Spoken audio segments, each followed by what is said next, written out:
আমি প্ৰথমতে মাছখিনি বাচিব লাগিব। মাছখিনি বাছি কৰি তাৰপিছতহে আমি ইনজেকশ্যন কৰিম। ফিমেলটো ৱেইট কৰিব লাগিব, কৰি পেলাই মেডিচিন বনাই তাৰপিছতহে আমি ইনজেকশ্যন কৰিম। আগতে মাছটো বাছি লোৱা হৈছে। ইনফেকশ্যন নহ'লে কণী ভালকৈ দিব। যিমান আগতীয়াকৈ আপুনি ইনজেকশ্যন কৰি শেষ কৰিব, সিমান আগতীয়াকৈ মাছে কণী পাৰিব, মানে কণীটো দিব। এই আজিৰ মাছটো ইয়াত পেকিং কৰা হৈছে। ইয়াত মানে প্ৰায় আপোনাৰ 14-15 হাজাৰ মাছ পেকিং কৰা হৈছে। তাত আপোনাৰ কাৱৈ মাছ, আপোনাৰ আমুৰ কাপ, ব্লাক কাপ, এইবিলাক মাছ।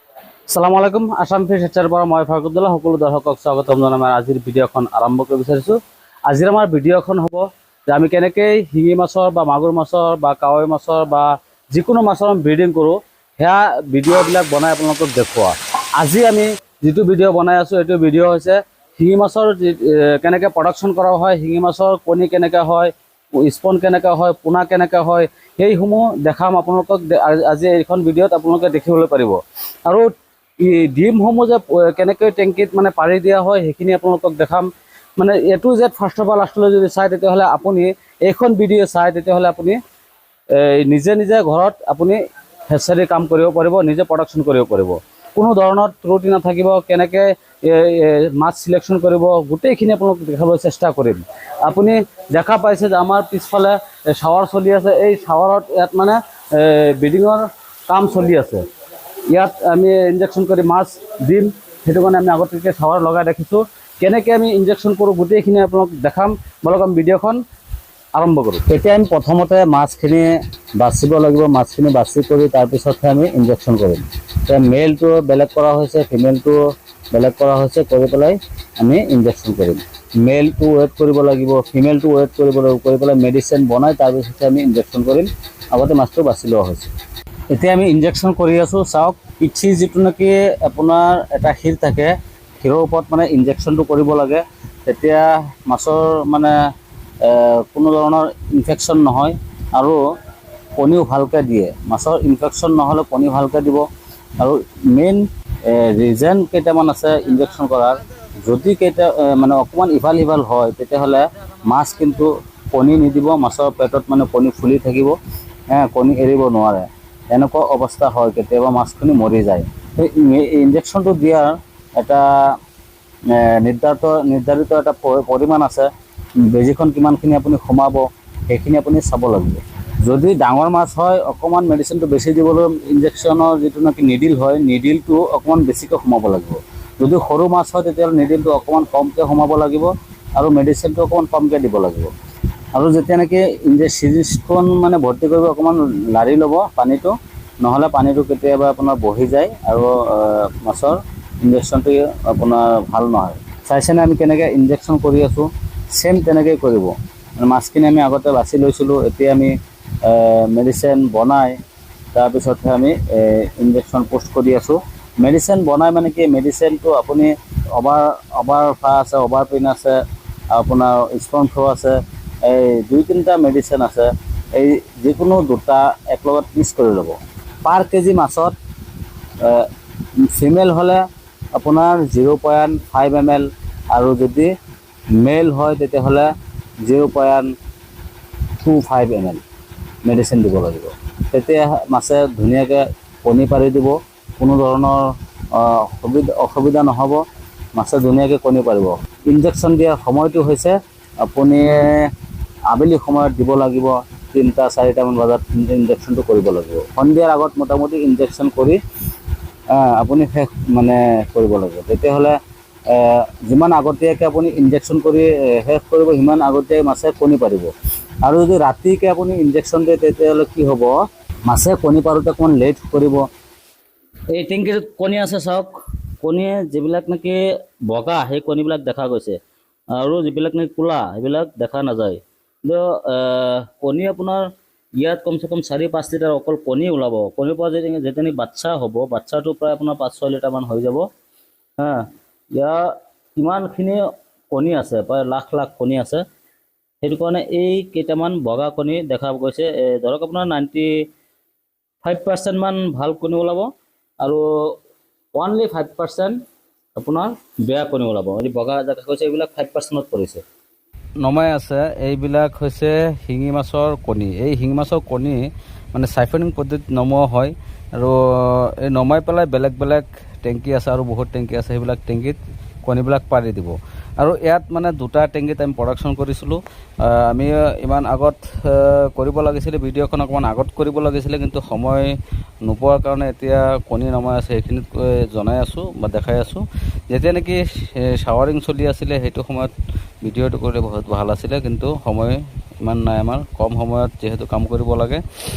আৰু এই লগত যদি টেংকি দেখা পাইছে এইখন টেংকিৰ পৰা মানে কণী নমাব, এটাৰ পৰা নমাই আছে আৰু এটা পিছত নমাই পেলাই আৰু বেলেগ যিবিলাক টেংকি আছে সেইবিলাক টেংকিত কণীবিলাক পাৰি দিব ধুনীয়াকৈ। পাৰি দিয়াৰ পিছত তাৰ পৰা ফুটি ওলাব, 24 ঘণ্টাত কণীবিলাক ফুটি ওলাই যায়।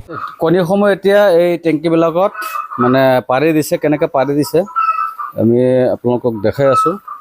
এইটো চাইছে পাইপৰ সহায় লৈহে, মানে পাইপ দি পেলাই চাইফনিং কৰি লৈ গৈ আছে কণীবিলাক নি পেলাই টেংকিত এনেকৈ পাৰি আছে। চাওক,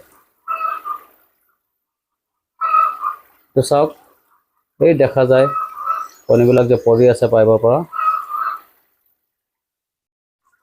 তেনেকৈ প্ৰচেছিং কৰিলে কণীটো ভাল প্ৰডাকশ্যন হয়। আৰু ইয়াৰ পৰা চাওক কেনেকৈ গৈ আছে, মানে এনেকৈ গোটেই টেংকিবিলাকত মানে কণীটো দিব।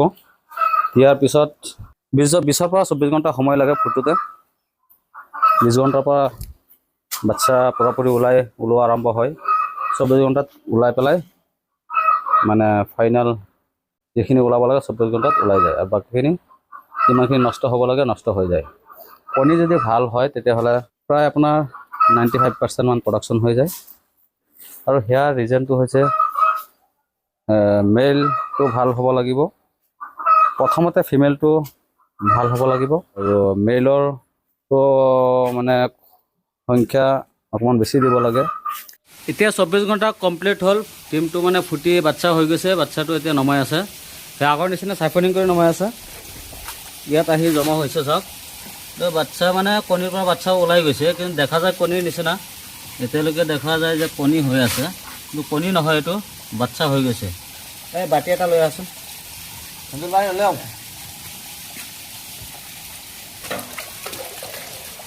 এইটো চাওক। এতিয়া দেখা পাব বাতিত উঠোৱা হৈছে মাছ, মানে দৌৰি ফুৰিব। দেখাই দি আছোঁ, বাছ।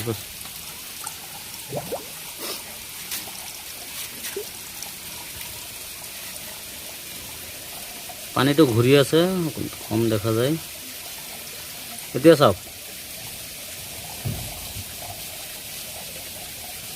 বাচ্চা ফুটি ধুনীয়াকৈ মানে ধৰি আছে, কোনো ধৰণৰ তাতে ভেজাল নাই। মানে মাছৰ যিমানখিনি শক্তি থাকিব লাগে সিমানখিনি আছে। যদি মাছ হালকা থাকে তেতিয়াহ'লে ওপৰত উঠি যায়, ওপঙি থাকে। তলত বহি গৈছে ধুনীয়াকৈ, কোনো ধৰণৰ স্পট নাই, কোনো ধৰণৰ তাত ভেজাল নাই। গোটেইকেইটা স্পন ভাল আছে। মাছৰ পেকিং চলি আছে। মাছ আপোনালোকে চাই লওক, পাভ মাছৰ যি চাইজ, মানে যিটো পোনাৰ চাইজ, কেইটামান পোনা উঠাই দেখাই দিয়াচোন। পোনাটো চাই লওক, এইবিলাক হৈছে পাভ মাছৰ পোনা। মানে এই পোনাসমূহ বৰ্তমান আপোনাৰ 1400-1500 লাইনৰ আছে। এই 1400-1500 লাইনৰ মাছটো মানে আজি পেকিং কৰা হৈছে। সদায় কিন্তু এইটো চাইজৰ মাছ নাপাব, কেতিয়াবা সৰুও পাব, কেতিয়াবা আৰু ডাঙৰো পাব, কিন্তু কেতিয়াবা 3-4 হাজাৰ লাইনৰ মাছো পাব। মানে যিটো সময়ত যিটো মাছ থাকে সেইটো সময়তেই আমি সেইটো মাছ বিক্ৰী কৰোঁ। আৰু আমাৰ এই আজিৰ মাছটো ইয়াত পেকিং কৰা হৈছে। ইয়াত মানে প্ৰায় আপোনাৰ 14-15 হাজাৰ মাছ পেকিং কৰা হৈছে। এটা পেকেটত 1000-1000কৈ মাছ আছে।